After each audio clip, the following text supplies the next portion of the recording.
안녕하세요. 이번 영상에서는 카카오 게임즈에 대해서 알아보려고 합니다. 상장을 앞두고 있기도 하고 아무래도 상장 이후의 주가 흐름에 대해서 궁금하기도 해서 이번에 한번 선정해봤습니다. 그럼 먼저 카카오 게임즈의 제품부터 시작해서 카카오 게임즈의 상장에 관한 이슈를 하나하나 낱낱이 살펴보도록 하죠. 먼저 어떤 게임들을 서비스하는지 보도록 하죠. 모바일부터 보면 업계에 잘 알려진 것으로 보자면 가디언 테일즈 같은 것도 있고 달빛 조각사, 테라, 그 외에도 다양한 게임을 서비스하고 있습니다. 그리고 PC 게임도 있는데요. 눈에 보이는 것들을 전부 다 카카오 게임즈가 자체 개발해서 서비스하는 것은 아니고 다른 개발사가 개발한 게임을 서비스만 하는 경우도 있습니다. 크래프톤이 개발한 배틀그라운드가 대표적으로 그런 게임으로 확인할 수가 있고요. 그리고 한 가지 더, 지금 여기서 보이는 게임들은 제가 한국에서 접속한 웹사이트이기 때문에 한국 유저가 사용할 수 있는 게임만 보여주고 있다는 점 유의해서 알아두시고요. 이제 그럼 카카오 게임즈의 공모에 대해서 한 발짝 들어가서 알아보도록 하죠. 카카오 게임즈의 상장이 주목을 받고 있는 이유는 바로 SK바이오팜이 달궈놓은 공모주 시장의 열기 때문입니다. SK바이오팜이 상장을 하고 이후 주가가 급등을 하면서 실제 내부 직원들이 주식 대박을 맞기도 하고 몇몇 직원들은 회사를 그만두기까지 했다는 루머 아닌 루머가 돌고 있습니다. 이 같은 이야기들은 대부분이 직장인인 우리들에게는 훨씬 더 와닿는 이야기이기 때문에 SK바이오팜의 공모가 굉장히 임팩트가 컸는데요. 이 같은 공모 시장에서 이번에는 카카오 게임즈가 어느 정도 흥행하느냐가 중요해질 것으로 보입니다. 공모가 자체는 일단 높지 않게 잡혀있긴 합니다. 주당 2만원에서 24,000원 정도로 잡혀있는데요. 개인 투자자 같은 경우에는 9월 1일과 2일, 9월 초에 청약을 할 수 있는데 청약을 하기 위해서는 한국투자증권이나 삼성증권의 증권 계좌를 가지고 있으시면 되고요. 해당 증권의 HTS나 MTS 주식 계좌 프로그램을 통해서 청약이 가능합니다. 이렇게 해서 시가총액 1조 7,500억 정도를 노린다고 하는데요. 그럼 이제 우리가 확인해 봐야 될 게 정해졌죠. 이만큼의 시가총액, 이만큼의 주가를 상장 이후에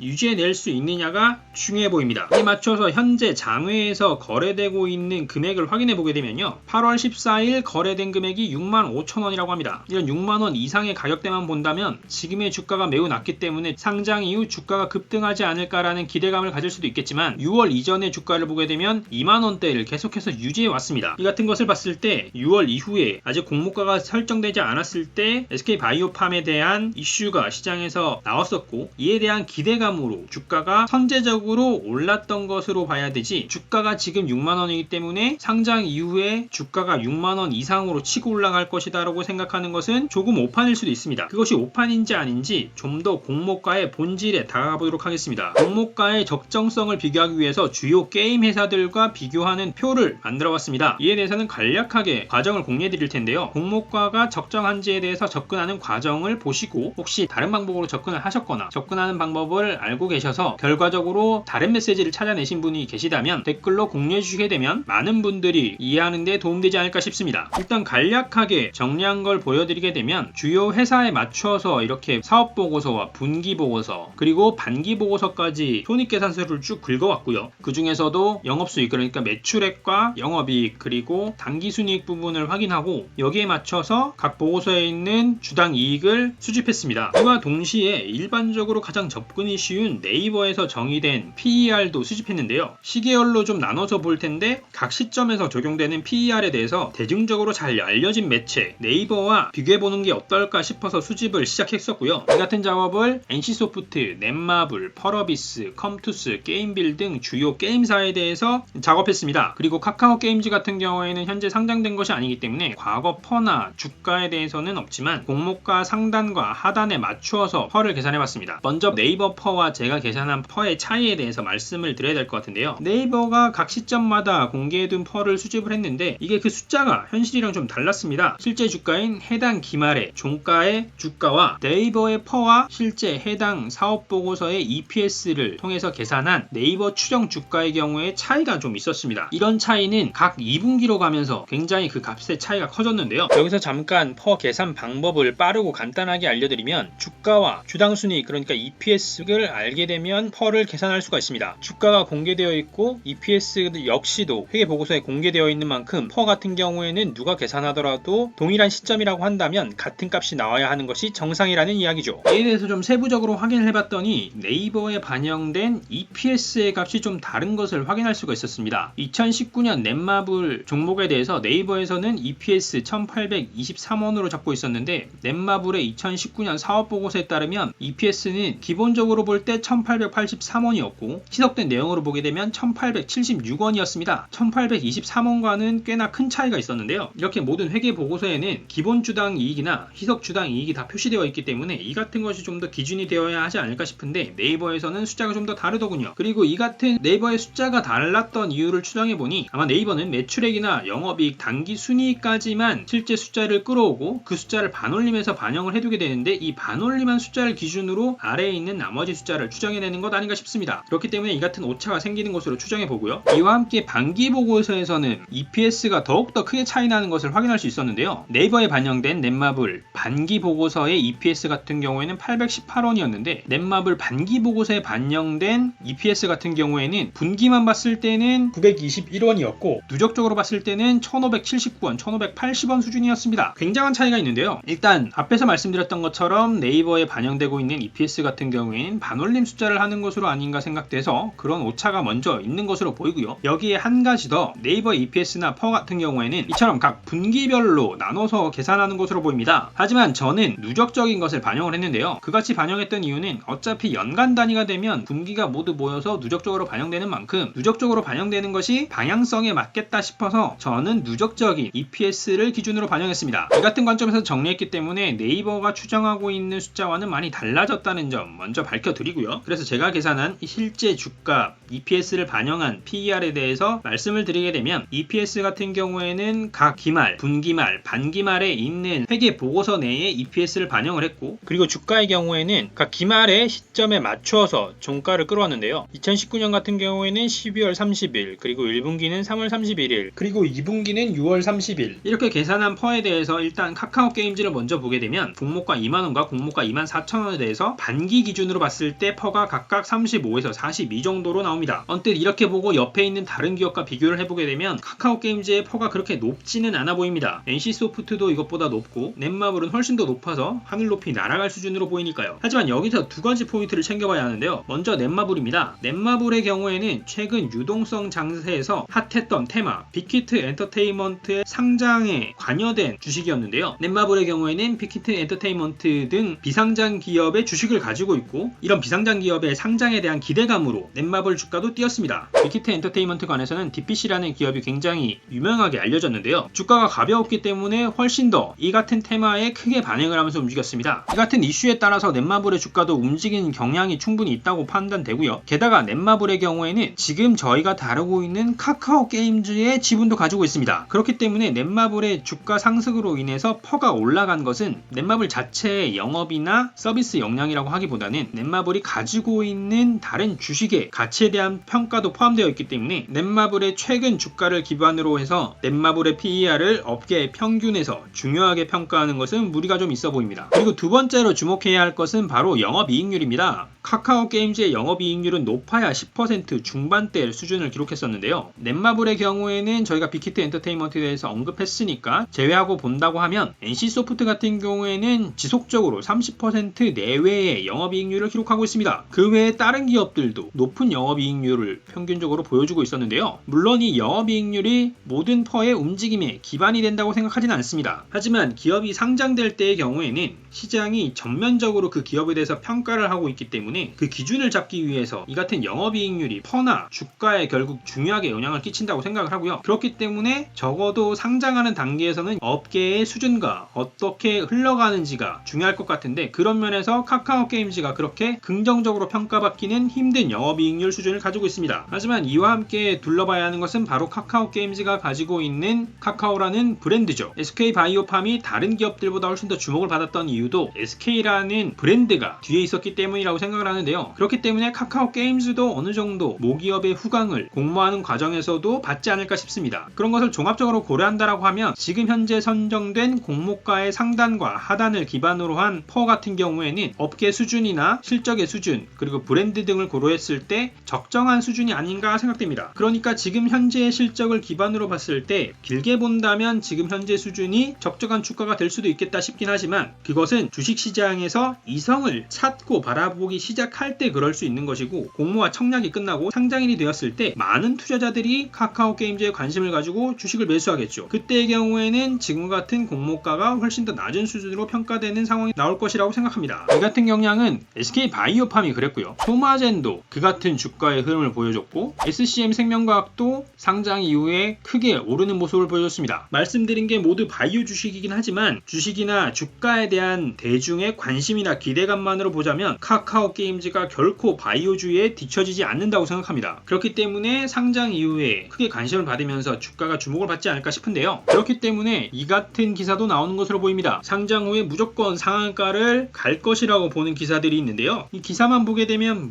에이 그렇게까지 가겠어? 이렇게 기사까지 나왔는데 싶기도 하지만 실제 이 같은 이야기는 SK바이오팜의 상장 때도 있었습니다. 상장하기 전에 SK바이오팜이 따상을 간다는 이야기가 있었죠. 그때도 적어도 저는 그렇게까지 이슈가 나온다라고 하면 그 기대대로 시장이 반응할까 싶긴 했지만 실제 그렇게나 높은 수준으로 주가가 흘렀고 청약에 응하셨던 분들은 대박이 나기도 하셨죠. 그래서 이 같은 기사에도 불구하고 이번 카카오게임즈도 상장 초반에는 많은 주목을 받지 않을까 싶습니다. 그럼 공모가도 대충 알아보고 다른 기업이나 상장 주식과도 비교해 봤는데 카카오게임즈 자체의 숫자는 얼마나 양호하게 흘러가는지 좀 보도록 하죠. 먼저 좀 길게 보기 위해서 사업보고서를 기준으로 보게 되면 2017년에서 2019년까지의 흐름을 봤을 때 17년에서 18년에 크게 상승한 것은 보이지만 18년에서 19년은 소폭 빠졌습니다. 이에 대해서 경영진 측에서는 기존에 서비스하던 검은 사막의 서비스가 종료됨에 따라서 매출이 축소되긴 했지만 다른 신규 게임을 통해서 잘 방어했다고 설명하고 있습니다. 이와 함께 18년과 19년의 회계 적용 방식이 달랐기 때문에 매출이 줄어든 것이다라는 언급도 했는데요. 이에 대해서는 이 기사를 통해서 좀 확인할 수가 있었습니다. 카카오게임즈의 회계 처리 방식이 매출 총액을 인식하는 방식에서 매출 순액을 인식하는 방식으로 변경되었다고 합니다. 이 두 가지 방식이 어떤 차이가 있느냐? 지급 수수료나 비용을 포함을 해서 매출로 인식을 하느냐, 아니면 각종 비용을 제거하고 매출로 잡느냐 하는 부분이 차이라고 합니다. 그리고 카카오게임즈가 19년부터는 순액 방식을 채택했다고 하고 있죠. 이렇게 처리하는 방식 자체가 제 개인적으로 봤을 때도 합리적으로 보이긴 합니다. 모바일 게임 등에서 다양한 수수료가 있을 수 있는데 그런 것들을 제외하고 매출을 잡는 것이 더 순수한 관점의 기업 매출이 될 테니까 이 같은 접근이 긍정적으로 보이기도 하는데요. 실제 게임 업계에서는 이 같은 것으로 변경하고 있고 확산되는 분위기라고 합니다. 다만 이 같은 영향으로 인해서 매출이 줄었다라고 할 때 제가 의구심이 해소되지 않았던 부분은 매출이 줄었더라도 이익의 비율은 변경되지 않았거나 오히려 비용을 제외하고 매출을 잡았기 때문에 영업이익률 같은 경우에는 더 높아져야 하지 않을까라고 생각을 했습니다. 하지만 그렇지 않았는데요. 18년의 영업이익률 11.2%에서 19년의 영업이익률 8.95%로 오히려 감소했습니다. 순액 방식으로 매출을 인식한 것이 매출 감소의 주된 요인이라고 하기에는 충분히 이해가 가지만 순액 방식으로 인식을 했다고 해서 이익이 감소하는 것은 그렇게 이해가 가지 않는 부분이 있습니다. 그래서 이 같은 요인은 앞에서 살짝 언급해드렸던 검은 사막이라는 게임이 카카오게임즈에서 더 이상 서비스되지 않는 등 수익성 높던 사업에 대한 변화가 생긴 것이 분명해 보입니다. 영업 외 활동을 보게 되면 일단 금융 활동을 따로 떼서 봤을 때 금융 활동에서는 꾸준하게 금융 수익이 금융 비용보다 높다는 것을 확인할 수 있습니다. 그런 면에서는 긍정적이었는데 18년과 19년의 기타 비용이 유독 높은 것이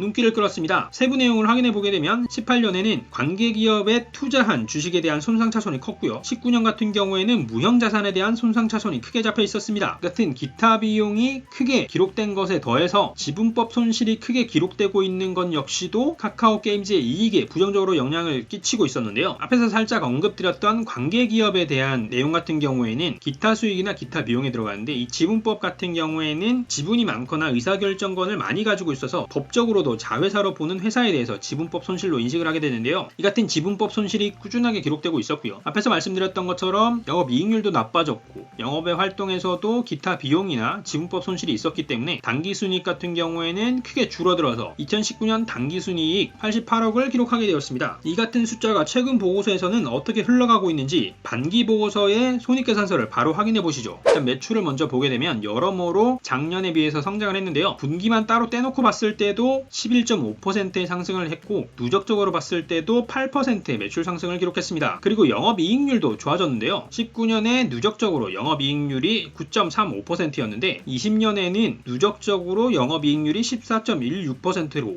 5% 가까이 상승했습니다. 이같이 영업이익률이 좋아진 상황에서 영업 외 활동도 보게 되면 앞에 사업보고서에서 지적되었던 기타 비용이 크게 발생되지 않으면서 기타 수익과 비용에서도 수익을 기록했고 금융활동에서는 지속적으로 플러스를 기록했습니다. 기록해 나가고 있었습니다. 크게는 영업이익률의 개선도 있었고 영업의 활동에서도 긍정적으로 보여지는 부분이 있었기 때문에 반기순이익 같은 경우에는 전년 동기에 대비해서 봤을 때 크게 상승을 해서 반기순이익 278억을 달성했죠. 확실히 상장 직전이기 때문에 숫자가 많이 호전된 모습을 볼 수가 있습니다. 손익계산서만 봤는데 재무상태표에서는 크게 위험한 숫자는 보이지 않았고 이번 분석이 공모와 상장에 초점이 맞추어진 만큼 수익성 위주로 확인을 한번 해봤습니다. 숫자와 관해서 정리를 해보게 되면 앞에서 이렇게 다른 기업과 비교해 봤을 때 수익성이 그렇게 뛰어나지는 않았지만 상장에 맞춘 것인지 어떤 것인지는 몰라도 개선되고 있다는 것 자체는 긍정적으로 해석할 수가 있었고요. 그 외 영업의 활동에서도 긍정적으로 흘러가면서 이익이 증가하는 것도 긍정적으로 보였습니다. 그럼 이번에는 이렇게 상장을 준비하고 있는 카카오 게임즈 상장에 대해서 어떻게 평가가 이루어지고 있는지 한번 살펴보도록 하죠. 대부분의 기사들이 기업 홍보팀의 기사를 받아쓰기 형태로 많이 전달을 하기 때문에 상대적으로 객관적 시각을 가진 기사를 찾기가 쉽지는 않았는데요. 이 기사를 통해서 카카오 게임즈의 상장 이후에 우려될 수 있는 부분에 대해서 좀 짚어볼 수가 있었습니다. 먼저 이 기사는 7월 3일의 기사로 아직 공모가가 정해지지 않은 때였는데요. 그래서 기사에서는 공모를 통해서 시장에서 밸류가 최대 2조 원에 육박할 것으로 추정하고 있었습니다. 저희가 앞에서 봤던 2만원에서 2만 4천원 정도의 주가를 기준으로 보게 되면 1조 4천억대에서 1조 7천억대까지 추정이 되는 것으로 봤을 때 공모가 상단 밴드로 하자면 큰 차이가 없는 밸류라고 볼 수가 있을 것 같고요. 이 같은 밸류를 기준으로 봤을 때 국내 상장사 중에서는 4위에 해당하는 규모가 될 것이라고 합니다. 이런 카카오 게임즈의 상장에 대한 어떤 우려가 있는지 좀 보게 되면요. 먼저 앞에 사업보고서에서도 언급했던 PC게임 검은 사막의 서비스 종료가 크게 부정적이었다고 이야기를 하고 있고 이와 함께 서비스하는 모바일 게임 중에 흥행을 롱런하고 있는 게임이 부재하다는 것이 문제였다고 이야기하고 있습니다. 게다가 국내에서 서비스하던 검은 사막에 대한 퍼블리싱 계약이 북미 유럽에서도 진행되고 있었는데 이것이 2021년 1분기 이내에 종료될 것으로 예상된다고 합니다. 실제 이 기사 외에 다른 기사에서도 북미와 유럽 지역에 대한 검은 사막 퍼블리싱 종료에 대한 우려가 많았었고요. 그같이 우려가 많았던 이유는 실제 전체 매출 중에서 북미 유럽 매출이 20% 수준이었다가 1분기에는 30% 수준까지 늘었는데 북미 유럽 매출의 대부분이 검은 사막에 의지를 하고 있기 때문에 이 같은 지역에서 검은 사막 퍼블리싱 종료가 매출 전반에 크게 영향을 끼칠 것으로 추정되고 있는 것이죠. 물론 최근에 동남아에 있는 퍼블리싱 회사에 대해서 투자를 하면서 동남아 시장 진출을 확대하고 있기는 하지만 기존에 가진 것을 잃는 것과 새로운 것에 투자하는 것은 동일한 가치로 비교할 수는 없으니까 기존의 매출을 잃을 수 있다는 부분이 크게 우려스럽다고 언급할 수 있을 것 같습니다.